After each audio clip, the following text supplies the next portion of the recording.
The demand for justice for 14 people killed in alleged CRPF firing during the massive June 2001 uprising in Imphal has picked up pace again, with the Extrajudicial Execution Victim Families Association Manipur, along with Human Rights Alert, deciding to reprint the report of the Justice C. Upendra Commission of Inquiry, which blamed the CRPF's ill-considered move for the incident.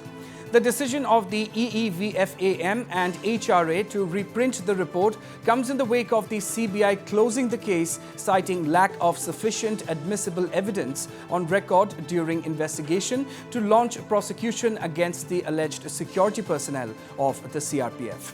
The EEVFAM and HRA have claimed that the CBI could not obtain the relevant documents in connection with the incident from the government of Manipur.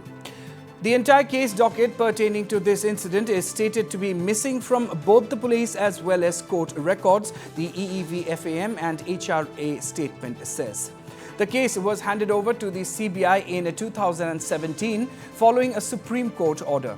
However, due to complete lack of evidence, the CBI closed the case in October last year, prompting the families of the victims to move the Manipur High Court in November. Outraged over the alleged callous attitude of the concerned officials, which is being seen as a deliberate attempt to conceal the critical documents, the EEVFAM and HRA are reprinting the report of Upendra Judicial Commission of Inquiry to build pressure for a re-investigation. It may be mentioned that the mass agitation of 2001, one of the bloodiest in Manipur's recent history, was triggered by the Bangkok Accord between the centre and NSCN-IM, which extended the ceasefire agreement to Manipur, and angered at the agreement, over 5,000 protesters took to the streets of Imphal, allegedly prompting the CRPF to open fire, resulting in the death of 14 people that day.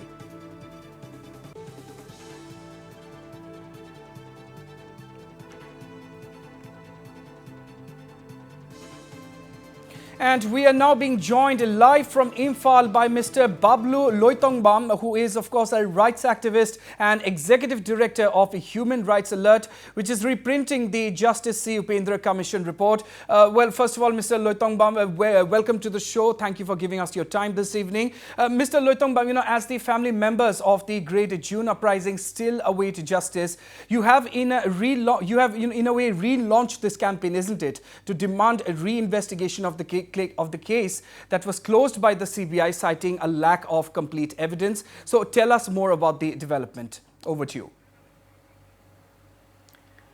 Well, right after the incident in 2001 itself, Justice Upendra Commission was constituted by the government of Manipur to ensure that the truth about this incident is put on record.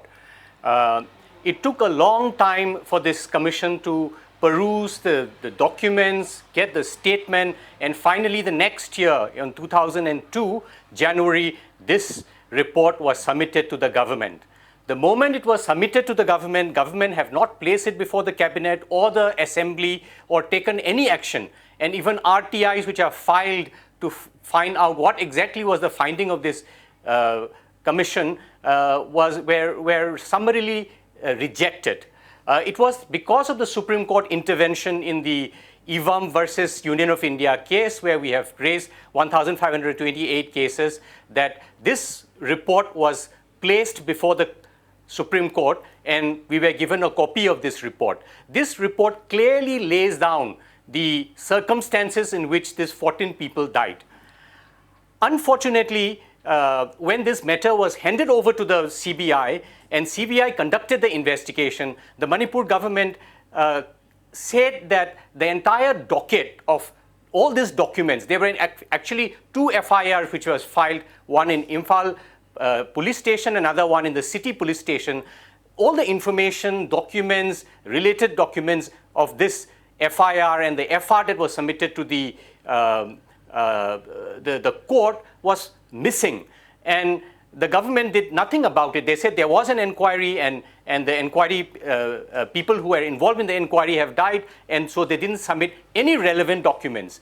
How can a government that has people who have been thrown from this people's movement into politics, and now even become very important people in the functionary of the state, is completely ignoring this very, very important matter of grave public importance. The 14 family members have petitioned the government of Manipur on 18th of December 2000, saying that please examine what has happened. How did all this important document disappear from the custody of the government and the court? Till now, 7 months have passed. The government have not even acknowledged the receipt of this petition. Right. So we thought it is important for the future generation to know the truth of what has happened, and that's why we have published this report, which Justice Upendra has done. Unfortunately, he is no more with us. So his son came today to our office and inaugurated, launched this report so that the public at large and the future generation will know what exactly happened on that day, on 14th of June. And if there's any attempt to, to erase this truth from the history of Manipur, it is our humble attempt to ensure that the truth is preserved and it is not eroded with time. Right, absolutely. So, Mr. Loitongbam, how would you look at the road ahead from here, and what would you say would be the next course of action? We have already filed a protest petition in the Chief Judicial Magistrate, Imphal, saying that this matter needs to be further examined. Many of the critical evidences are not examined, and therefore we are pleading to the court that this matter needs to be reopened and further investigation needs to be done, because there are hundreds of witnesses who have observed this excessive use of force on that particular day, and this cannot be closed like this. That has been our position. Right, absolutely. Mr. Loitongbam, thank you very much for joining us this evening and giving us your take on this big development.